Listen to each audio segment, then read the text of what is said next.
Good evening, all. As I was sitting there, just sketched a quick little thing as to why am I here, and the real question is, property investors are struggling. High property prices, interest rates on the bank are high, stamp duty 1st of April, that's going to be high.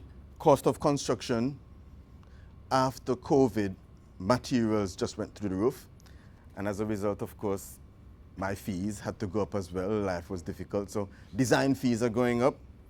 Inheritance tax. What is my point? These are pain points. These are struggles. So I say, how do you find a golden opportunity? You have to look someplace where others are not looking. So just a few things for you to think about. And I wouldn't just go through all of them, but just have a quick look. The issue is, what is Greenbelt? And I would say a simple term is, there's a protection. You have the urban sprawl, and you're preventing the urban sprawl. As cities get bigger and bigger, they're just pushing out. So there's this little buffer around cities called the green belt to kind of just withhold development. That's really what it is. Someone will ask me, what's the benefit? Protecting the habitat, preventing the urban sprawl, as I say, air quality. These are the things that people talk about. And then not in my backyard, that kind of just trying to keep the development in check. So you're a developer, you want to really get some of the HMOs and other things. But when you come to planning, these are called difficult planning issues. Listed building, greenbelt land, and conservation areas. So I don't know if you follow the news. The current planning rules that we have that deal with greenbelt and conservation were set up in 1948. And at the minute, there's a white paper going through the government to make some changes to make development easier. But for now, these rules, we still have to stick with these rules from 1948. And one of the things about greenbelt land is that if you have a property on the boundary or within greenbelt land, you're only allowed a maximum of 30% increase. On a push, you might get 40%. But if you have a property, whether you want to convert it, whether you want to just do a simple extension, you're only allowed 30% on the growth of that property. I had a project recently in Reigate. And I just show that image there just to get you thinking, but I'll show the property in a minute. And it was actually in the Greenbelt. It was a property right next to some fields, just under 2 acres of land. The property was 187 square meters, that's as it is, bungalow, fields everywhere. Well, that's just like no man's land. It's massive. And the client wanted to increase it, and it was their forever home. And we got thinking, what can we do? What can we do? How can we really, we know that there was this limit, maximum of 30% on the greenbelt land. So I'll show you what we did, but then I'll explain how we did it after. That's what we did. We got 109% increase on this area, on the footprint. We got cinema rooms and all kind of stuff. We just threw the whole shebang, threw in everything. It was difficult, but like anything, where do you find the gold? You can't find the gold where everybody else is looking. You have to look elsewhere. You don't find diamonds by not digging deep. You have to dig deep. So what we did, we had to use 3 separate applications and apply not just a single application. You have to do an application probably for that side of the property. We did an application there. We had to do an application for this side of the property. We had to do a separate application for that. And then individual applications, and try to kind of work the system, because we understand the system. We understand what the planners are looking for. We understand the constraints of planning. We had to transform it. We knocked away walls, we did the extensions, and still a bungalow. You still have options to go on different stories, but the client wanted to keep it as a bungalow. So after we did the 3 individual applications, then we did one application at the end. We went to the planners and said, dear planners, since you gave us this area, and you gave us this area, and you gave us this area, could you consider if you were to put the whole thing together, and maybe we might reduce this bit a bit, because we're kind of working with them. We reduce that a bit. We said, we're going to take off some of this. We're just going to make it smaller so that we don't seem to be too greedy. And we just shrink down a little bit here, and we said, would that be okay? And we got the planning. And the client is over the moon.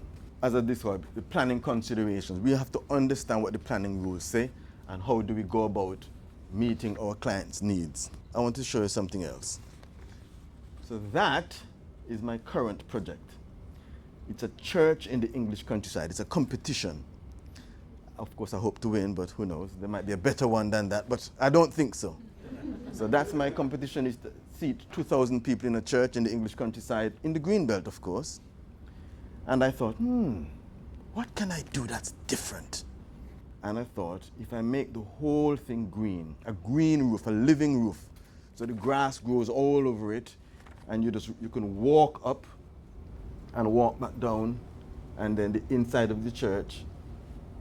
So that's the back, which is that back side, that curved. And that's the entrance. And I said, maybe I might win, so who knows?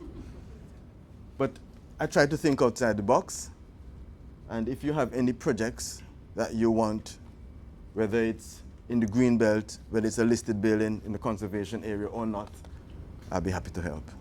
On that first one you showed us, the bungalow, how long did that take to go through planning with each individual one? Each individual one takes 6 weeks, because we used permitted development in some cases, and the permitted development is 6 weeks, and normal planning is 8 weeks. So 6 to 8 weeks is normally what the council, they have to get back to you within 6 to 8 weeks with either a yay or a nay. And it was quite simple. So everyone, so we had to 6 weeks for this one, 6 weeks for this one, 6 weeks for that one. Okay.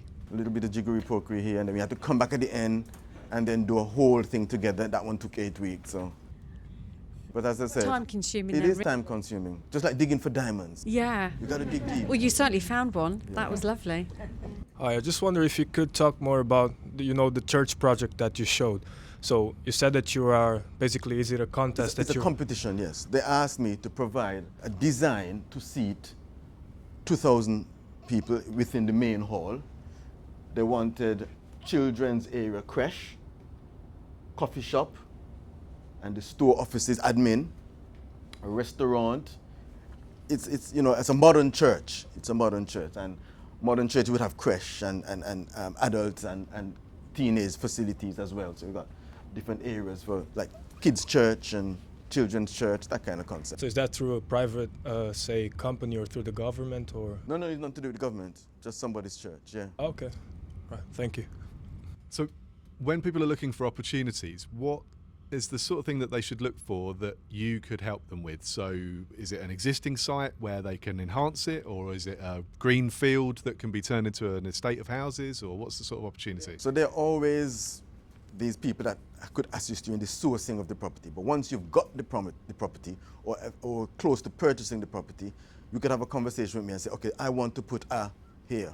What's the feasibility? And we could run some numbers and understand what the planning constraints are with regard to that particular project. Is it in the Greenbelt? Is it next to a conservation area? Because even if it's next to a conservation area, but not in the conservation area, there's still restriction. Okay, so get you involved as early as possible, really. As early as possible. Then we start digging deep. Some impressive projects you've come up with.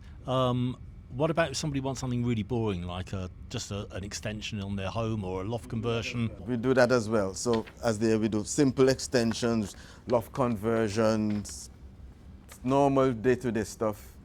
We're happy to help. I actually have a piece of land in Greenbelt, but it's got rules and regulations that we're not allowed to build anything on. So, I mean, is it even worth going down that? How do we overturn the rules to build anything? You can't overturn the rules. You have to go by the rules. So let's have a conversation, and then I can see why and what the restrictions are. Okay. Yeah, mine was similar to Pam's, really. So I've got a situation where a very good friend of mine has got 9 acres just outside Horsham, and we've been speaking to various people for about a year and a half, 2 years, and no one will even do an application for it. They're just saying, no, absolutely not. It's agricultural land. So yes, those have restrictions. So you would have to do a change of use, a different process to change it from agricultural land. And in order for you to do that, you have to demonstrate, I think it's over 3 years, that you are unable and unsuccessful in the agricultural part of it. You can't make a living in agriculture. You try to sell it, no one is interested in buying it. You understand? And then they can say, it is no good as agricultural land, then a change of use. But until you can prove that it is not sustainable as agricultural land, it will stay as agricultural land. Yeah, so it's not, it's just got sheep on it, has been for years. You have to demonstrate that you can't make a living out of agricultural land, and then you can change it. Just going to ask, on the 33%, does it have to be actually added to the property? Because we've got a green belt, spoke to someone about it, and they put a planning in, but he seemed to think that you'd only get one go at putting a planning in. So he basically really went to town with his guy, architect, who was almost promising that he could probably get something over the line. Just to cut it short, he's got a lovely big house there, bottom of the garden, lovely big space area. He's got an old garage, so he's going to try and convert that into a house, but they point blank said no. So I was wondering, some things just like, all things worth chasing, do you think? Or do some things just like... But that sounds like a different thing, because you said there's a house, and then there's a garage. His garage is down. So that's different, because that garage is called an outbuilding. It's not part of the house. It's a completely different thing. The house, you're allowed 30% maximum on the house. The outbuilding, we could look at that, that's separate. But I'm happy to have a chat with you. Okay, thanks. Do you specialise in one specific area or council? So we could work in Horsham, and the council's there. As I said, this is in Reigate. I do London, I do North London, I do East London. I went to Cambridge as well, so hey, there's a property in Cambridge that I did, so doesn't matter. As long as the property, I'll go look for it. How many of you are ready to look for that gold in 2025, right? And diamonds. You've got your man to take you through. Fantastic. Thank you very much.